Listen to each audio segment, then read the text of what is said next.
I've always believed that home was the one place no one could take from you. That once you built a life inside four walls, filled it with memories, photos, laughter, grief, and everything in between, it became sacred. And I believed, perhaps too naively, that my family shared that same sentiment. That the children I raised, the grandchildren I cradled, would protect me, love me, and stand by me in my final years. But I was wrong, horribly wrong. This story isn't easy to tell. In fact, I debated for weeks whether I should speak it aloud at all. What happened to me is something I never imagined could happen outside of a movie, but it did, to me. A 79-year-old grandmother, whose only crime was trusting the very people she brought into this world. It started with whispers. Not the kind you hear clearly, but the ones you feel. A tension in the room that clings to the walls like humidity. A glance exchanged between my son and daughter-in-law that I wasn't supposed to notice. Phone calls that abruptly ended the moment I entered the room. Then came the questions. Are you feeling okay, Mom? Do you remember where you put your medicine? Have you been leaving the stove on again? At first, I appreciated their concern. After all, at my age, forgetfulness happens, but I wasn't forgetting, not the way they implied. I wasn't leaving burners on. I wasn't misplacing bills. I was doing just fine. But their questions grew more pointed, more frequent, and soon, it wasn't just them. My eldest granddaughter, Amy, came over one afternoon with a clipboard and a survey for how I felt day to day. She said it was part of her nursing school assignment. That was my first red flag. Then came the incident at the pharmacy. I went to pick up my prescription for blood pressure, and the pharmacist pulled me aside with a look of pity. He told me that my son, Michael, had called asking to be added as my caretaker on file, that he claimed I was no longer managing my own medications safely. I was stunned. I confronted Michael. I asked him point blank if he thought I was losing my mind. He laughed, told me I was being paranoid, that it was all just a precaution, that he loved me. But something in his eyes told a different story. And the next week, everything fell apart. A woman from Adult Protective Services showed up at my door. She asked if she could come in and talk, said there had been concerns raised about my ability to care for myself, that there had been a petition filed for guardianship. My knees buckled. I had spent my entire life being independent. I paid my bills, cooked my meals, did my own laundry, and now my own children were trying to declare me incompetent. Why? For what? I didn't have to wonder long. A few days later, I overheard Michael and his wife on the porch. They thought I was asleep, she said. Once she's in the facility, we can finally sell the house. That house, the one my late husband and I worked our entire lives to pay off, the one where we raised our children, where he died holding my hand. They weren't worried about my health. They were after my home. This is my story, about betrayal, resilience, and the fight I never thought I'd have to face at nearly 80 years old. A story that proves even the people closest to us can become strangers when money is involved. And if you're watching this, I ask you, please stay with me, because what happened next was even more shocking. What I discovered, what I endured, and how I fought back. You need to hear it, because this could happen to your mother, your grandmother, even you. And if you care about justice, dignity, and the truth, we need to talk. Before we begin, please like this video, leave a comment if anything here resonates with you, and don't forget to subscribe. Stories like mine are more common than you think. Let's make sure they're heard. It's funny how betrayal doesn't always feel like a hammer to the heart at first. Sometimes it comes in a whisper, a subtle shift in tone, or a glance that lingers too long on your belongings instead of your eyes. If you had told me a year ago that my own family, the people I had cradled in my arms, whose scraped knees I had kissed, whose birthday cakes I had baked for decades, would try to lock me away just to take my home, I would have laughed in your face, or cried. Maybe both. It all started with my keys. That might sound silly, but if you've lived a life as long as I have, you know the importance of knowing where things are. My keys always hung on the third hook by the pantry door, and one day, they weren't there. When I asked my granddaughter, she said, "Oh, Grandma, you probably just misplaced them again." I let it slide. I didn't want to make a fuss, but I knew I hadn't. Then it was my checkbook, disappeared from the little drawer in the kitchen where I've kept it since 1992, when I brought it up to my son Michael. He looked me straight in the eyes and said, "Mom, you've got to be more careful. You're forgetting a lot of things lately." That comment sat with me. It didn't sit well. I started second-guessing myself. Was I really becoming forgetful? I mean, I did leave the kettle on once last month, but who hasn't? I'm 78, not senile, but the way they all started talking to me like I was fragile, like I was confused, planted a seed of doubt. That seed grew faster than I expected.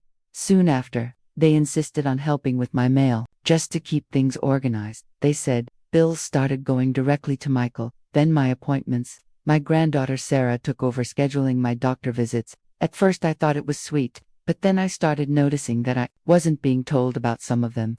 Or worse, they were being cancelled without my knowledge. By then, I felt a chill in the air every time I walked into a room.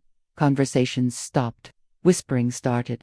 Once, I came into the kitchen and found them huddled around a laptop. The screen went black the moment they saw me. I wasn't imagining things. Friends stopped calling. I'd hear from neighbors that someone had told them I wasn't well enough for visitors.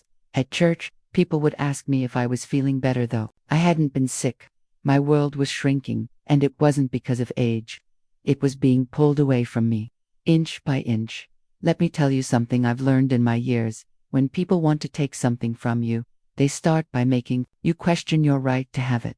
They wanted my house, my beautiful, creaky, memory-filled house, the one my late husband and I bought when the kids were little, the one with the dent in the banister from when Tommy rode his skateboard down the stairs, the one with the rose bush in the backyard that my daughter planted when she was 12. They wanted it, and they were willing to make me feel crazy to get it.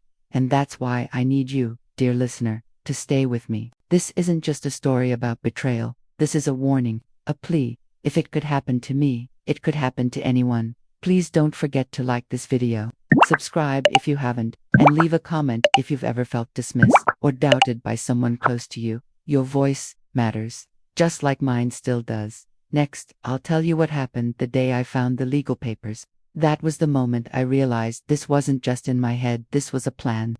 And I was the target. Stay with me. The truth is only just beginning to unravel. It was a quiet Thursday afternoon, and the sky outside my window was that familiar soft blue color that usually brought me peace. I had just finished a cup of chamomile tea, the kind that soothes both the body and the mind. With the empty mug beside me, I reached for the worn box I kept under the table where I stored bills and important papers. Sorting through them gave me a sense of control in a world that often felt too fast. That's when I saw it. A cream-colored envelope I didn't recognize. No postage stamp, no return address, just my name, handwritten in big, loopy letters. My granddaughter Emily's handwriting. Her cursive always curled too much, like she was drawing rather than writing. Curious, I opened it. Inside was a stack of folded documents. The top one was titled Property Transfer Agreement. My heart gave a nervous flutter. As I scanned the pages, panic rose in my chest. My name was gone, absent, nowhere on the title. Instead, I saw names I recognized all too well: my daughter, Karen, her husband Frank, and Emily herself, listed as co-trustees of something called the Hutchinson Family Property Trust. But I was not listed, not even as a beneficiary. I froze. That Hauser little white bungalow with its chipped picket fence and blooming rose bushes was mine. Mine and Harold's. We bought it when we had nothing. We built our life there. We scrubbed every wall, replaced every pipe, paid every mortgage installment. We raised our 2 kids there. Now, it seemed I didn't own it anymore. The papers trembled in my hands. This has to be a mistake, I whispered. But deep down, I already knew it wasn't. I called Karen right away. Sweetheart, I began, trying to sound calm. I found some legal papers in the mail today. She didn't sound surprised. Oh, Mom, we were going to talk to you about that. It's nothing serious, we're just reorganizing some things. It's to protect you, really, so things are easier down the road. Down the road? I asked, more hurt than confused. I'm still alive, Karen. She paused. It's just a formality. Don't worry. But I did worry. Because nothing about this felt formal. It felt final. That night I couldn't sleep. My mind raced. Could they legally do this? Had I unknowingly signed something? Why hadn't they told me first? In the morning, I called my oldest friend, Judy. Her son Benjamin is a real estate attorney. She arranged for me to see him that afternoon. I brought all the documents, carefully packed in my handbag, and took the bus downtown. The city moved around me as if nothing had changed, but for me, everything had. Benjamin, young and pied, reviewed the papers silently for several minutes. "Did you sign any of this?" he asked. "Not that I remember," I said. "I never agreed to give away my house." He looked up, serious. "Then this might be a transfer executed through a power of attorney. If that document was obtained through deceit or pressure, this could be fraud." That word hit me like a slap. Fraud. By my own family. Benjamin offered to investigate further. I thanked him with a trembling voice and left his office feeling like I was in a bad dream. I had always believed in family, in love, in trust, but now I wasn't so sure. Back at home, I began digging through old files. I found the original deed, signed by Harold and me. I found utility bills and tax records in my name. Proof, solid as stone, that the house was mine. Then I found something else, a document Karen had given me a few months ago, saying it was for insurance updates. She was in a rush, and I hadn't read it carefully.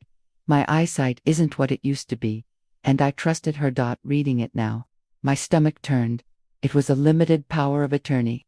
I had unknowingly given her permission to make legal decisions on my behalf. Tears slid down my cheeks. I wasn't paranoid. They had planned this. They had manipulated me. Still, I refused to give up. I wasn't ready to surrender my home, or my dignity. I made a decision that night. I would fight, because no one, not even family, has the right to take your voice away.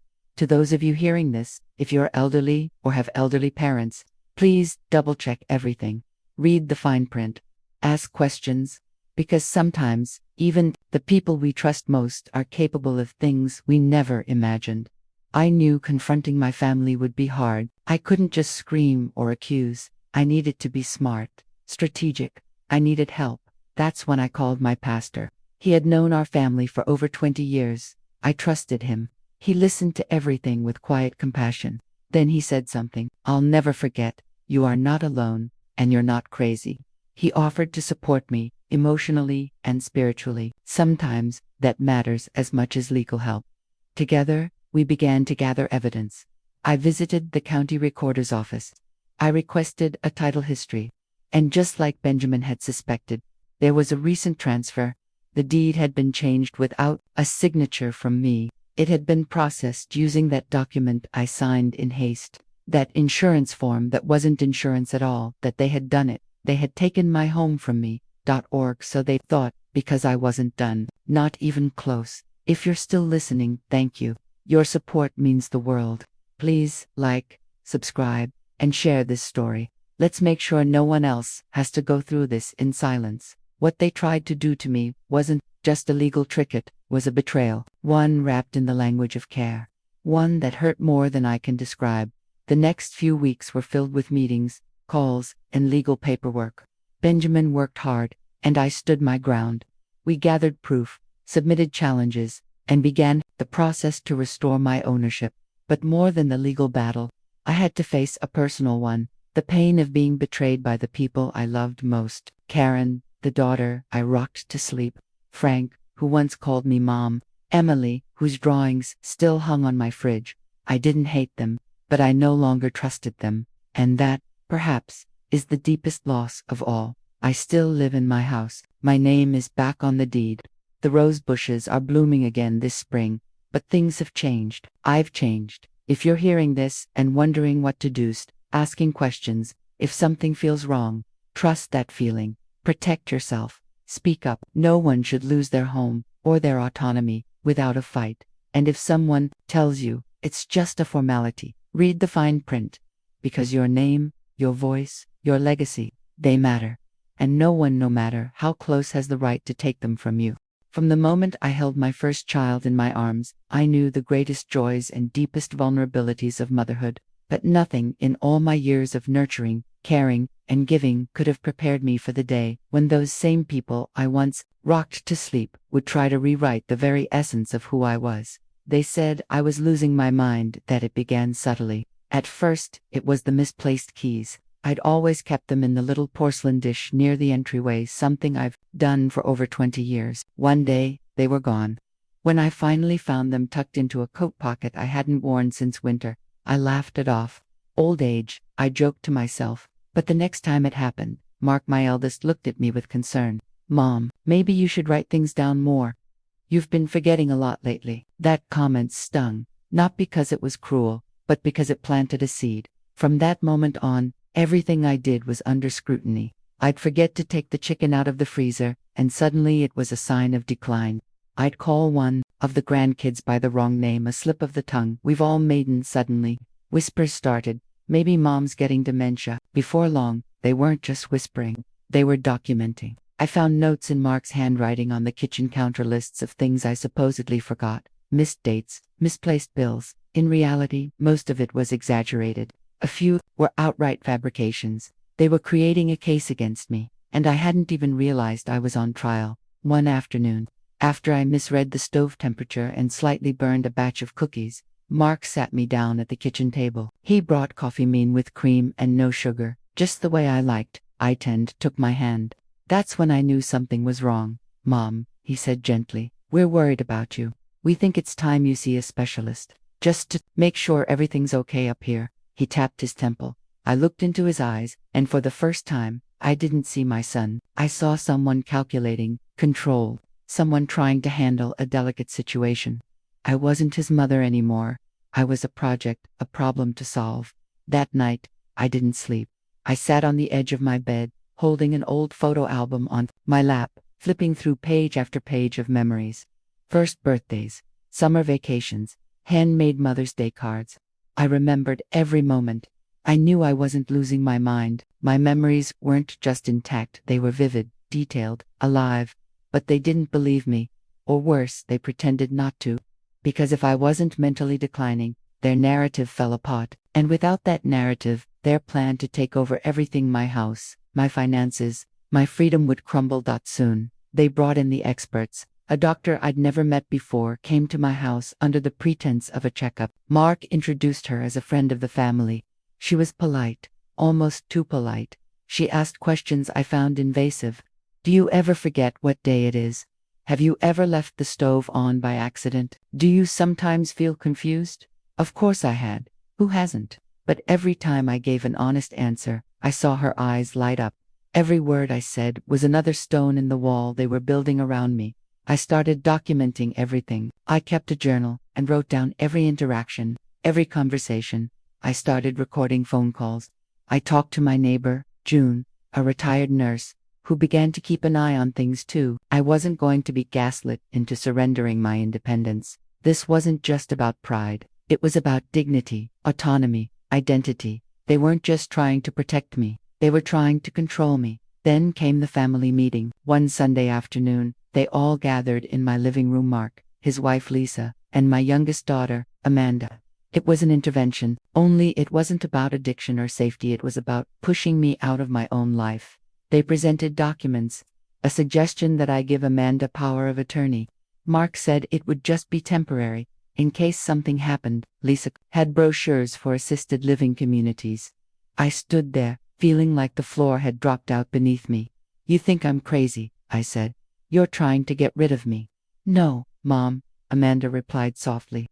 We're trying to help, but I didn't feel helped. I felt betrayed. At this point in the story, dear viewer, I need to ask you something. Have you ever felt betrayed by someone you love? If so, I hope you'll share your thoughts in the comments below. Your voice matters. And if you haven't already, consider subscribing to this channel. I have many stories to tell, some painful, some joyful, but all of them come from the heart.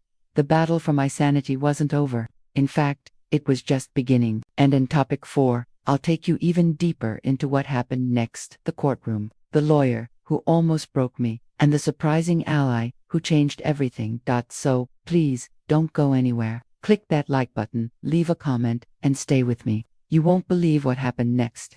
I'll never forget the day I met the lawyer they hired. It was a Thursday morning, late spring, and I remember because the roses outside had just begun to bloom. I was sitting in my kitchen, sipping tea and doing the crossword, when there was a knock at the door. Not a loud knock, polite, controlled. I wasn't expecting anyone, so I peeked out the side window and saw a young woman in a navy blue suit standing on my porch, clutching a leather folder and a briefcase. I opened the door, and she smiled politely. Mrs. Evelyn Sanders, she asked. I nodded. Yes. Can I help you? "I'm Ms. Keller," she said. "I'm your family's legal representative. Your daughter and son have asked me to speak with you today." Immediately, my stomach dropped. My family's legal representative. My children had hired a lawyer without telling me sent her to my doorstep as if I were some stranger who needed handling. She asked if she could come in and chat. I reluctantly allowed her in, mostly out of curiosity. I wanted to know what this was about. I sat her in the living room, offered her tea, and she declined. She sat with her back straight and her lips pursed, already flipping open that leather folder. That's when it started. She spoke in a tone the kind you use with small children or elderly patients you assume don't know better. She said she was here to discuss long-term care planning and estate stabilization. She mentioned how families often struggle when older adults begin to lose track of their responsibilities, and that my children just wanted to make sure I was safe and comfortable. Safe and comfortable. I was already safe and comfortable in my own home, with my independence. Why would I need a lawyer telling me what my children had planned for me? I listened quietly, trying to keep my composure. But then she pulled out the forms, legal documents, drafted and ready for my signature, papers to transfer full financial authority to my daughter, Andrea, health proxies giving my son, David, the final say over my medical care, and a living trust that effectively turned over my house, the home I built with my husband over 40 years, into their control. I stared at the papers, stunned. Why wasn't I told about this? I asked. Ms. Keller smiled, but it didn't reach her eyes. Your children didn't want to burden you with the stress. They thought it would be best if I walked you through everything in person. That's when I realized something terrifying. They had planned this for a long time. Meetings behind closed doors, phone calls without me, decisions made with lawyers and banks. And not once did they include me. The worst part, the lawyer talked about me as if I were already gone. "When you transition," she said. "When full-time care is necessary. If memory issues escalate." She never said if I needed help, just when. It was as if they'd already buried me in a nursing home in their minds. I looked around my living room. Every photo on the wall held memories: my wedding day, the kids' graduations, Christmas mornings, and baby pictures of my grandchildren. And this woman, this outsider, sat among all of it, talking about dismantling my life like it was a corporate merger. I stood up and asked her to leave. She didn't argue. She simply packed her papers and said, "You'll want to reconsider. Your children are only thinking about your best interests." Best interests? Since when did your best interests include robbing you of your autonomy? After she left, I sat in silence for what felt like hours. That leather folder sat on the coffee table, untouched. I didn't open it. I couldn't. I was too angry, too heartbroken. My own children had hired a lawyer to control my life, and they didn't even have the courage to face me themselves. If you're still watching this, please leave a comment and tell me, have you ever felt blindsided by your own family? Have they ever made decisions for you without your voice? Share your story below, because I know I'm not alone. And if you're just joining this journey, don't forget to subscribe. There's more to this story, more that you need to hear, because what came next made this betrayal even harder to forgive. Topic 5. I wasn't crazy. I was cornered. The phrase, "you're overthinking it," Mom, had started to haunt me. Every time I asked a question, voiced a concern, or mentioned something odd I had noticed, like the legal documents I was never shown, or the conversations I was excluded from, that's what I heard. Dismissal, diminishment, disregard. It was gaslighting, plain and simple. But at the time, it made me question myself. Was I really losing my mind? The truth is, when people you love and who claim to love you begin treating you like you're incompetent, it chips away at you, slowly, quietly, like a leak under the floorboards. It erodes your confidence until you're too afraid to even trust your own instincts. I started second-guessing everything. Did I forget to sign something? Did I misplace that envelope? Did I actually say that? Or was I just imagining it? It was terrifying. Not because I thought I was truly going mad, but because I began to doubt my ability to defend myself against something I couldn't quite name yet. And that's exactly how they wanted me to feel. Now, if you've made it this far into my story, I hope you'll take a moment to like this video and share your thoughts in the comments. If anything I'm saying reminds you of someone you know, or even your own experience, I want to hear from you. And don't forget to subscribe so you don't miss the rest of this story. It only gets more twisted from here. Back to what happened. I knew something was deeply wrong the day I went into the local pharmacy to pick up my usual prescriptions and was told my insurance no longer covered me. My policy, they said, had been changed. My name wasn't even listed in the same way it had been before. What do you mean, not listed? I've had the same plan for years, I said, my voice shaking. The young woman at the counter looked uncomfortable. It shows you're not the primary account holder anymore. Someone else made changes on your behalf. Someone else. I rushed home with my heart pounding and called the insurance company. They confirmed it. A power of attorney had been filed. A new one. Supposedly signed by me. But I had no memory of it. And I certainly hadn't authorized any such change. This was no longer just about disrespect. This was about control, and they were using legal tools covertly, cunningly to strip me of mine. The name listed on the form, my daughter, Rachel. My sweet Rachel, the girl I once cradled after her first heartbreak, the one who brought me tea when I was sick, the one who used to call every Sunday just to check in. Now she had legal power to make decisions on my behalf without ever telling me, without ever asking. I confronted her that evening. Rachel, I said, why did you change my insurance and file a new power of attorney? Her face, calm and unreadable, answered before her lips moved. You've been forgetting things, Mom. We were just trying to help. I asked to see the paperwork. She said she didn't have it on her. Said we'd go over it later, but we never did. Every time I asked, she changed the subject. Every time I pressed, she got defensive. She started telling my grandchildren that I was confused lately, subtly planting seeds of doubt, of suspicion, of instability. But I wasn't crazy. I was being cornered. This is the part of the story where I need you to understand something important. Abuse doesn't always come with bruises. Sometimes it's quiet, paper trails instead of shouting, legalese instead of fists, a smile instead of a snarl, and it's often hardest to see when it comes from those closest to you.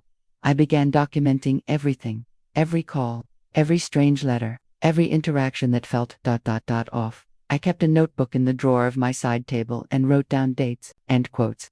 I made backup copies of my old legal documents and stored them with a friend, because by this point, I wasn't just suspicious, I was scared, not of violence, but of being erased. The final straw came during a visit from Rachel and my grandson, Caleb. We were sitting at the kitchen table when Caleb said, offhandedly, Grandma, are you moving to that place next month? What place? I asked. He looked at Rachel, confused. The one you picked out, the home. My blood turned to ice. Rachel's eyes widened slightly, then narrowed. He misunderstood, she said quickly. We were just looking into options, just in case. I stood up, trembling. No one is moving me anywhere, I said. This is my home. She had the audacity to look offended. Mom, it's for your safety. You've been acting erratically. Caleb said you forgot where your keys were last week. Everyone misplaces things, I cried. That doesn't mean I've lost my mind. Caleb looked stunned. Silent. After they left, I locked every door. I turned off the lights. I sat in the darkness of my living room and sobbed, not because I was defeated, but because I was angry, furious. I finally understood what they were doing. They weren't worried about me. They were plotting to take everything I had, but not if I could help it. Please, if you're watching this and you've made it this far, leave a comment. Let me know you're here. Let me know I'm not alone. I'm sharing this not just for me, but for anyone out there whose voice has been quieted, whose choices have been taken, whose mind has been questioned unfairly. We're not crazy. We're not disposable. We are strong, and we will be heard. Now, let's talk about how I began to fight back. Topic 6. Turning the tables. I found an advocate for a long time. I felt like I was shouting into the wind, unheard and unseen, even in my own home. The betrayal from my family had left me reeling, but something changed when I met Claire. Claire was my neighbor's niece, a quiet, observant woman who worked in elder law. I had never spoken to her for more than a minute or two during past holidays or neighborly events, but fate, or perhaps something more divine, intervened. It all began when she noticed I hadn't been outside in days. Claire had come by to check on her aunt and saw me sitting by the window. The look in my eyes must have said it all. She knocked gently and, with the warmth only a truly empathetic soul can radiate, asked, "Would you like to talk?" Those 4 words cracked the dam. I told her everything from the quiet manipulations to the sudden appearance of legal papers that excluded my name from decisions about my own house.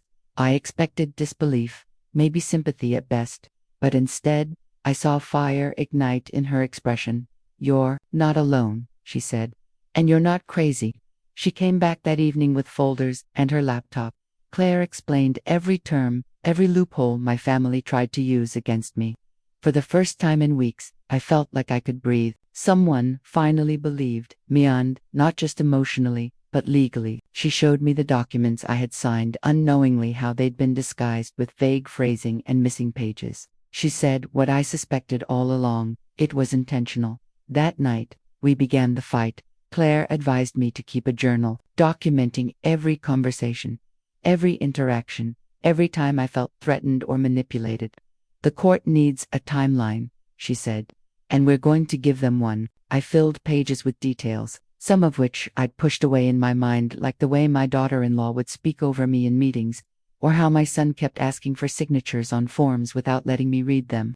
It was painful, but it was necessary. The next step was financial. Claire arranged for a financial audit of the accounts linked to the house. I learned that small amounts had been siphoned off over time, enough to remain unnoticed, but significant over years. They were already bleeding me dry before trying to take the roof over my head. We filed an injunction, freezing any action on the property. My family received notice 2 days later. That night, my phone didn't stop ringing. Calls from my son, my niece, my cousin, each one either furious or pleading. "You're misunderstanding. You're overreacting. This isn't what it looks like." But it was, and now I had the proof. My daughter-in-law showed up uninvited the next morning, banging on my door like she had every right. I didn't open it. I didn't have to. Claire had already spoken to the authorities, and a restraining order was being processed. It was the first time I felt safe. And yet, I still cried. It wasn't just about the house. It was about the love I thought was real, the family I thought was unbreakable. Each step forward in court was a step away from the people I once trusted most. Claire reminded me constantly, "You're doing this to protect yourself. That's not selfish, it's necessary." Her words became my mantra. She arranged counseling, not just for legal support, but emotional stability. "You've experienced trauma," she said gently. "And I had being gaslit, manipulated, and isolated by your own family leaves invisible bruises. One moment that will never leave me was our first court appearance. I stood next to Claire, heart pounding, as my family sat on the other side, whispering and glaring. When the judge asked for my statement, I looked him in the eye and said, I trusted them. And they used that trust as a weapon. There was silence in the room. Claire squeezed my hand under the table, and I knew in that moment that win or lose, I had reclaimed something even more valuable than my house: my voice. Let me pause for a second and say this. If you're watching this and feel like your concerns are being ignored or you're being treated like you're invisible, please don't stay silent. Share your thoughts in the comments. You're not alone. And if this story resonates with you, subscribe and hit the like button. You never know who might need to hear that they still have power. Back in court, the judge granted the injunction. The house could not be sold or transferred. My legal ownership was reinstated, and my family was barred from acting on my behalf without written and notarized consent. I wasn't naive. I knew this didn't mean the battle was over, but it was the first real victory, and a powerful one at that. Claire didn't leave my side, not for a moment. She connected me with an elder protection agency. They sent someone to inspect the house and help ensure my living situation was secure. I even received emotional support sessions via video calls with other seniors who had experienced similar betrayals. Every story I heard strengthened my resolve. I wasn't just doing this for me anymore. I was doing it for every person who had ever been taken advantage of by those they trusted most. By the end of that month, I had turned my home into a fortress, not of walls and locks, but of confidence and dignity. I had regular check-ins, a restructured will, and power of attorney transferred to a neutral third-party advisor. My home was safe. I was safe. But the healing had only begun. Stay with me for the next chapter, where I reveal how I faced my family after everything came to light. And remember, if this story moved you even a little, leave a comment or share your own experience. We heal better when we heal together. Opus 7. Family confrontation. Why would you do this to me? Approx 2,000 words. There are moments in life when your voice shakes not out of fear, but because your heart is breaking. Confronting the people you love, people you raised and believed in, is one of the hardest things a person can do. But after weeks of turmoil, lies, and revelations, it was clear that if I didn't speak up for myself, no one else would. I decided to call a family meeting. Claire encouraged me to do it. She said I needed to look them in the eyes and demand answers, even if I didn't get the closure I deserved. It wasn't about justice anymore, it was about reclaiming my dignity. The gathering happened on a quiet Sunday afternoon, right in my living room, the same room where we once decorated Christmas trees and played board games on rainy nights. But this time, the atmosphere was heavy with silence, the kind that presses on your chest. My son, Jacob, sat with his arms crossed. His wife, Marlene, avoided my gaze, her eyes fixed on the floor. My daughter, Emily, looked as if she wanted to disappear into the cushions of the couch. My oldest granddaughter, Sophia, the one who used to braid my hair when she was little, looked at me with glassy eyes. I took a deep breath, clutching a letter in my hand, the letter from their lawyer, outlining the proposal to transfer ownership of my house into a trust controlled by them, without my name. Why would you do this to me? I asked, my voice breaking. After everything I've done, everything we've shared, to take my home, my safety, my peace. Jacob opened his mouth, but I held up my hand. Let me speak first. I've earned that much. I told them how I found the documents, how Claire helped me uncover the truth. I described how I'd felt confused, betrayed, and scared. I reminded them that this house was more than wood and walls. It was memories. It was love. It was my life. I trusted you, I said, turning to Jacob. You were supposed to protect me, not plot behind my back. He looked away. Then Marlene spoke, her voice trembling. It wasn't like that. We were worried about you, the house, the Bilzits, all, so much. We thought maybe it was time you let us take over. Without asking me, I replied. Without a conversation. You went to a lawyer, drafted papers, and tried to cut me out of my own life. Emily finally found her voice. Mom, we thought we were helping. We thought you'd be too emotional to see reason. That's not helping, I said. That's control. That's manipulation. The room was quiet again. Sophia leaned forward. I didn't know about any of this, she whispered. Grandma, I swear, I never would have let it happen. Her words were a small balm on a deep wound. I stood up and placed the letter on the coffee table. This house is mine. It will stay mine. And if you can't respect that, then maybe it's time you left. The shock in their eyes was almost funny. They never thought I had it in me. Claire had helped me draw up my own legal protections. The house was now in a living trust under my name, with Claire as a legal witness and backup power of attorney. No more loopholes. From now on, I said, I decide what happens to my life. And if you really care about me, you'll respect that. No one responded right away. Marlene wiped at her eyes. Jacob stared at the floor. Emily just nodded. It wasn't the reconciliation I'd hoped for, but it was real. Sometimes, confronting those who hurt you doesn't bring instant healing, but it does bring clarity. And to anyone watching this, if you've ever been manipulated, if you've ever been cornered by the people you love most, know that you are not alone. You have a voice. Use it, even if it shakes. If this story touched you, please like this video and leave a comment. Have you ever had to confront someone you trusted? Share your thoughts. I read every single one. And don't forget to subscribe so you don't miss what happens next. We're not done yet.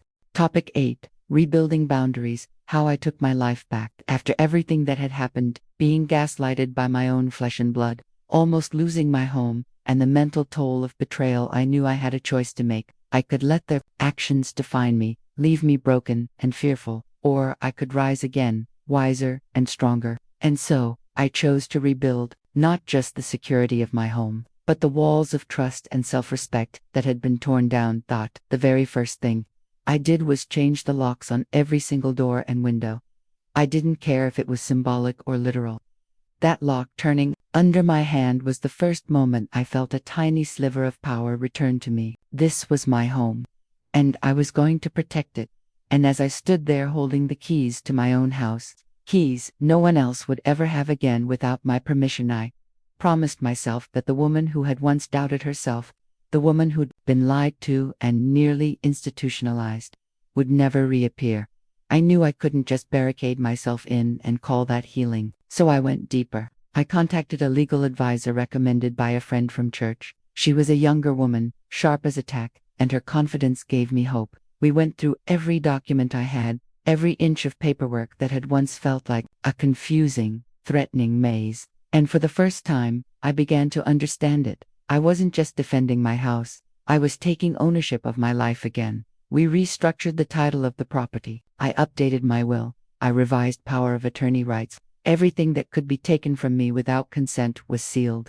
I made sure that from this moment on, any decision about my well-being would come from me and only me. Throughout this time, I was also meeting with a therapist. At first, I was hesitant. I'm from a generation that didn't talk much about feelings, especially not to strangers, but my doctor insisted, and after one session, I realized how much I'd been holding in: the fear, the humiliation, the heartbreak of knowing my own family had planned to discard me like I didn't matter. Week after week, I unpacked those emotions. I learned to forgive myself, not them, not yet, but myself, for trusting too blindly, for ignoring the red flags, for staying quiet when I should have spoken up. My therapist gave me exercises, one of which I'll never forget. She said, "Write a letter to your younger self, and tell her what you've learned now." That letter changed everything. "Dear me," I wrote, "you are not naive, you are kind. And that kindness is not a weakness, it's a strength. But even the kindest hearts must learn to protect themselves." If you're still with me, watching this video, I want to say thank you. I know my story is long. It's painful in parts. But if you've ever doubted yourself, if you've ever been betrayed by the people who were supposed to love you most, I hope you know that you're not alone. And I hope you'll leave a comment below to share your thoughts. I read every single one. This community we've built, it means the world to me. Of course, I didn't stop there. I began volunteering again. Not just to fill the time, but to rebuild the parts of me that felt forgotten. I went back to my church's community dinners. I even started a small support group for seniors in my area who've faced abuse, neglect, or manipulation. You'd be surprised how many of us there are, so many voices silenced by shame. But not anymore. I reconnected with old friends, even made new ones. I adopted a cat, Milo. He's orange, temperamental, but sweet underneath. Like me, I suppose. Little by little, I found joy again. In the laughter of a grandchild who still visits, in a cup of coffee on my porch, in the sound of rain on the roof that I almost lost. Now, every morning when I wake up and walk through this house, I feel peace. Not because everything's perfect, but because I fought for it. I earned it. And if you've made it this far in my story, please don't forget to like this video, subscribe, so we can keep these conversations going. And most importantly, comment below if you've ever had to take your life back piece by piece. Let's support each other. This isn't the end, but it is the beginning of a life lived on my terms. If you had asked me a year ago what I'd say to my children and grandchildren in a moment like this, after everything they've denied, might have said I had no words left. But the truth is, I do. I have words, because I have feelings, and feelings mean you're still alive, and I'm still here, still breathing, still standing. It's strange, you know, after a lifetime of nurturing, giving, sacrificing, being the rock of the family, that it would come to this, a point where I'd be preparing a speech not for a birthday, not for a wedding toast, but for a moment of reckoning, a moment I never wanted but can no longer avoid. I think about each of them. I remember rocking my son to sleep with lullabies humming softly against his cheek. I remember helping my daughter learn to bake banana bread, her little hands dusted with flour, her eyes lit with excitement. I remember family dinners, Thanksgiving tables full of laughter and full bellies, and summer barbecues under the oak tree in the backyard. And now I remember the legal letters, the whispered conversations behind my back, the forged documents, the betrayal, the lies, the plan to take away my freedom, to make me seem like I was losing my mind, all for a house. So what would I say to them now, after all this? I'd say, shame on you. I would say it slowly, deliberately. I would make sure each syllable landed like a stone. Shame on you, for forgetting who raised you, for mistaking kindness for weakness, for thinking I wouldn't notice, for treating your own mother like an obstacle in your path instead of the foundation beneath your feet. But I would also say, I forgive you. Not because you deserve it, but because I deserve peace. I've carried the weight of this betrayal long enough. It has eaten at my spirit, my trust, my sense of home, but I refuse to let it devour the rest of my days. Forgiveness isn't about forgetting, it's about letting go so I can move forward. To my son, who led the charge with the paperwork. You were always so smart. I remember when you used to read books far beyond your age, when your teachers would call home praising your brilliance. How did that boy become the man who tried to erase me? To my daughter, who stood by silently. Silence can be as loud as action. I wish you had spoken up. I wish you had remembered who held your hand when you had your first heartbreak, who stayed up with you when you were sick, who celebrated every tiny success in your life as if it were my own. To my grandson, who signed his name to the court documents. I thought you were my friend. We used to play chess in the sunroom. You'd laugh when I forgot the rules, even though I knew you let me win. I didn't think you had it in you, but I guess desperation does funny things to people. What I want to say, more than anything, is that you didn't win, you didn't break me. I am still here, in my house, with my memories, with my dignity intact, and I'm telling this story. Not just for me but for every elder who's been treated like they're disposable, for every grandmother who's been silenced, for every parent who's been pushed aside the moment they stop being useful. I want you, my viewers, to hear this and know you are not alone. Your story matters, your voice matters, and if you've stayed with me this far, please take a second to click the like button, subscribe, and leave me a comment sharing your thoughts. Have you been through something similar? Have you ever felt betrayed by the ones closest to you? I read every single one of your comments. They remind me I'm not invisible. I never imagined my life would turn into a cautionary tale. But here we are. I hope that by telling it, I can help someone else avoid what I've been through. The next part of my story is the one I look forward to the most, because it's the ending. And oh, do I have something special to share, so please don't go anywhere. The final chapter is coming up next. You won't want to miss it. Topic 10. The final decision. I took back what was mine. Taking back my house wasn't just a decision, it was a necessity. It was a moment that required me to summon strength I didn't even know I had left.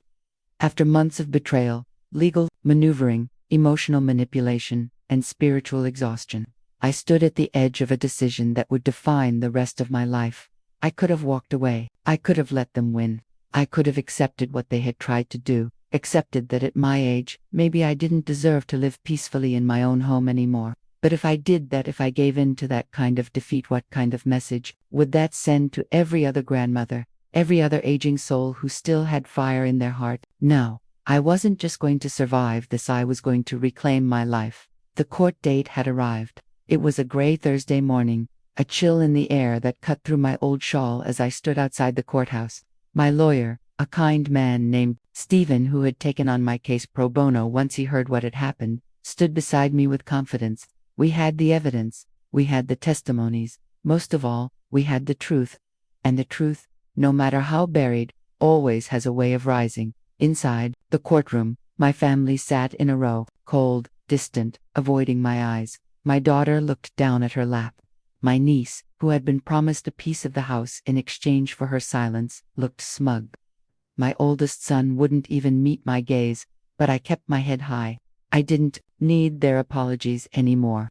I didn't need their approval. I just needed my justice. The judge listened to everything.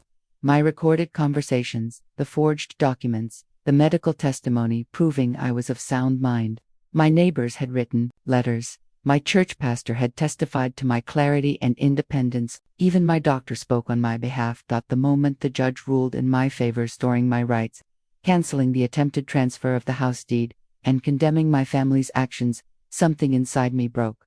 I didn't cry, not there, not in front of them, but when I stepped outside into the fresh air and felt the sunlight on my skin, I sobbed like a baby. I had done it. They had tried to lock me away, to label me as mentally unstable, to strip me of my dignity and property. But I refused to be silent. I refused to be invisible. Going home that evening was bittersweet. The house still stood, solid and familiar, but something had changed in me. I no longer looked at the walls with warmth. I looked with cautious appreciation. I had been violated, and the healing would take time, but I was still standing. My family scattered after the trial. Some tried to apologize, half-hearted messages, "It was a misunderstanding," or "We were just looking out for you." Others vanished entirely, unwilling to face the truth of what they had done. And though a part of me longed for reconciliation, I knew now that boundaries were not only necessary, they were sacred. That's when I decided to tell my story. I started with a diary. Then, my friend encouraged me to record my voice just to share with a few women at church. Eventually, someone said, "Why don't you put this online?" And so, here we are. If you've made it this far, you've seen what it's like to be betrayed by the people you love most. You've walked with me through every step, the fear, the legal battle, the heartbreak, and I thank you. Because sharing this story isn't just therapy for me, it's a warning, a cry for awareness, a call for dignity and respect for our elders. To every viewer watching this, if you have aging parents or grandparents, love them, respect them, protect them not with force or control, but with kindness and communication. And if you are that grandparent, that parent, that elder, know this: your story matters, your rights matter, your life still matters. Please, if this video resonated with you, take a moment to do 3 simple things. Leave a comment, share your story, or just offer a word of support. Like this video, it helps more people find stories like mine. Subscribe to the channel, because there are so many more stories that deserve to be heard. From the bottom of my heart, thank you for listening. My name is Margaret, and this has been my story. You kept me company through one of the hardest chapters of my life. And now, as I sit on this old porch, with the sun setting on my face, I finally feel at peace. Until next time, take care of your heart, and never let anyone take your story away from you.